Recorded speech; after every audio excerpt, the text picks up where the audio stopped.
Bonjour tout le monde, parlons utile, parlons santé. Alors, bienvenue dans cette nouvelle vidéo aujourd'hui où c'est encore Dr Mame Diarra Niang qui vient vous parler de l'hépatite B. Alors, nous allons vous dire c'est quoi l'hépatite B, quels sont les signes de l'hépatite B, comment éviter l'hépatite B et même quoi faire en cas d'hépatite B.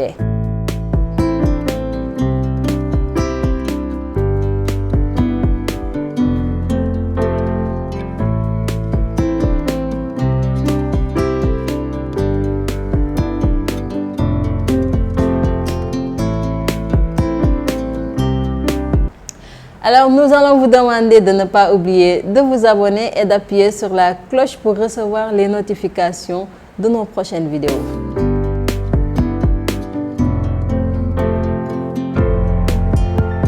Alors, c'est quoi l'hépatite B?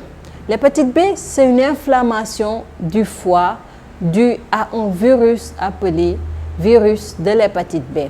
Donc, le foie, c'est un organe qui se trouve au sein de notre organisme et plus précisément au niveau de l'abdomen. Alors pourquoi il est important aujourd'hui de parler de l'hépatite B?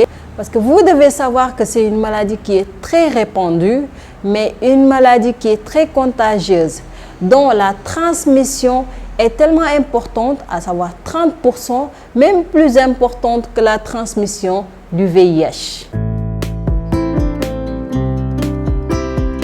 Alors, comment se manifeste l'hépatite B? L'hépatite B peut apparaître sous différentes formes. Dans la majeure partie des cas, c'est une maladie qui apparaît de façon asymptomatique, c'est-à-dire sans signe. Il y a beaucoup de personnes qui vivent avec l'hépatite B sans le savoir parce qu'ils n'ont aucun signe. Parfois, il y a des signes et quand il y a des signes, il peut s'agir d'asthénie, c'est-à-dire de fatigabilité ressentie. Il peut s'agir de vomissements, de nausées, il peut s'agir également d'ictère, on parle de jaunisse. Alors, il peut également apparaître sous forme d'un syndrome pseudo-grippal. Donc, de façon générale, on peut retrouver presque tous les signes. D'où l'intérêt d'avoir le réflexe de penser très souvent à l'hépatite B. Alors, il y a également des hépatites qui apparaissent d'emblée très mortelles. Parfois, on parle d'hépatite fulminante. Ces hépatites fulminantes, en fait, peuvent être mortelles. Alors, comment se transmet l'hépatite B? L'hépatite B se transmet par voie sanguine. Elle peut se faire également lors des rapports. Elle peut également se faire par la voie mère-enfant. Laquelle transmission mère-enfant peut survenir lors de l'allaitement parce que pour les personnes infectées de virus de l'hépatite B, le lait maternel peut contenir le virus, mais également la transmission peut se faire lors de l'accouchement par échange de sang. Alors c'est pourquoi il est important de dépister le virus de l'hépatite B chez la femme enceinte afin de prévenir cette transmission mère-enfant. Alors, pour ce qui est de la voie sanguine, c'est par l'utilisation d'aigus ou d'objets tranchants dont les mesures d'asepsie n'ont pas été respectées. Alors, quelles sont les personnes à risque ou je dirais, quels sont les gestes incriminés? Il s'agit des tatouages, des piercings, d'utilisation de drogues intraveineuses. Il s'agit également des perfusions dont les mesures d'asepsie n'ont pas été respectées.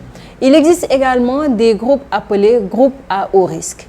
Il s'agit des voyageurs ou des personnes résidant dans des zones de forte endémie. Il y a également les éboueurs, il y a les pompiers, le personnel de santé, l'entourage d'une personne infectée, sans oublier les personnes avec des partenaires multiples.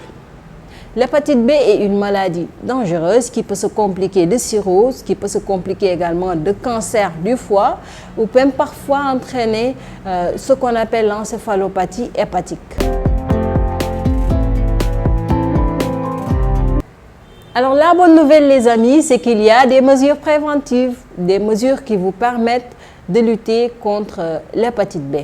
Alors, ces mesures préventives reposent d'abord sur la connaissance des bons gestes, à savoir l'éviction d'utiliser des seringues ou des objets tranchants qui ont déjà été utilisés, de respecter également les mesures d'asepsie, sans oublier de connaître l'existence des vaccins. Donc, si vous n'avez jamais été vacciné, vous devez aller vous vacciner. Et si déjà vous avez une fois été vacciné, Avant de faire la vaccination, vous devez faire le test qui vous permet de savoir que vous n'êtes pas porteur du virus de l'hépatite B. Et une fois ce test réalisé et que vous êtes sûr que vous n'avez pas l'hépatite B, il faut faire le dosage des anticorps anti-HBs, c'est-à-dire des anticorps qui vous protègent contre l'hépatite B. Les anticorps, il faut les comprendre comme des soldats, comme des policiers qui sont au sein de notre organisme, qui sont là généralement dus à des vaccins.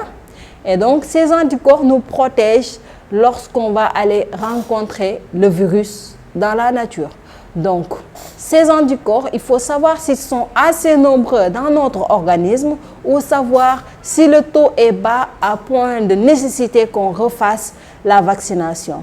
C'est pourquoi, si vous n'êtes pas porteur du virus de l'hépatite B, vous devez doser ces anticorps. Allez vous faire cette analyse des anticorps pour savoir si vous devez refaire le vaccin en fonction du taux d'anticorps qui existe dans votre organisme pour pouvoir vous protéger contre ce virus. Alors, pour ceux qui souffrent de cette maladie, si vous êtes des porteurs chroniques, à savoir des porteurs qui n'ont aucun signe, il faut respecter la surveillance qui vous a été expliquée par votre médecin. Et pour ceux qui ont des signes, il faut vous rapprocher de votre médecin et respecter votre traitement et vos rendez-vous. Alors merci, c'était tout aujourd'hui pour cette vidéo et nous espérons ensemble pouvoir lutter contre cette maladie qui est l'hépatite B. Merci et à bientôt.